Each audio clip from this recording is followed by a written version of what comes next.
আসসালামু আলাইকুম। আজকে আমি আপনাদের সামনে যে প্রোডাক্টটি নিয়ে কথা বলবো সেটি হচ্ছে মোস্তাক ফেস ওয়াশ। তো অনলাইনে আমি এই ফেস ওয়াশটির অনেক রিভিউ দেখেছি এবং এটির অরিজিনাল নাকি ডুপ্লিকেট সেটি চেনার অনেক উপায় আগে থেকে আমি অনলাইনে ইউটিউবে অনেক ভিডিওতে দেখেছিলাম। তো সেখানে বলা হয়েছিল যে অরিজিনাল মোস্তাক ফেস ওয়াশটার আর যে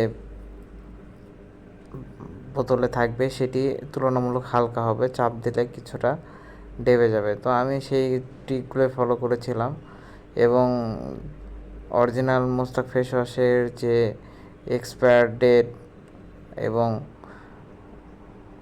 মূল্য এগুলো কালিতে লেখা থাকবে।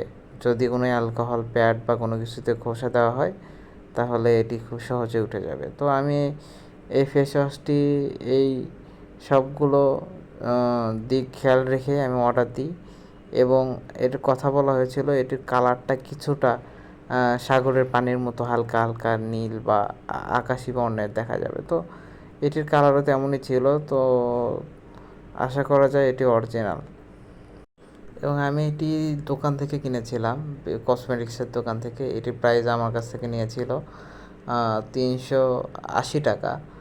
তো গত এক সপ্তাহের বেশি হবে, প্রায় 10 দিনের মতো হবে আমি এটি ব্যবহার করছি।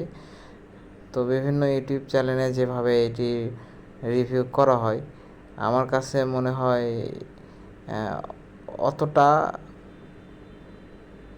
রেজাল্ট হয়তো বা এটি দিতে পারে না। এটি একটা নর্মাল বা মোটামুটি ইফেক্ট, মানে মোটামুটি রেজাল্ট আপনারা এটা থেকে পেয়ে থাকবেন। তুলনামূলক চলে মোটামুটি। এটির রেটিং যদি আমি 10-এর মধ্যে দিই তাহলে এটির রেটিং থাকবে আমার যত 10-এর মধ্যে 6 or 7। তো চাইলে আপনারা এটি নিতে পারেন।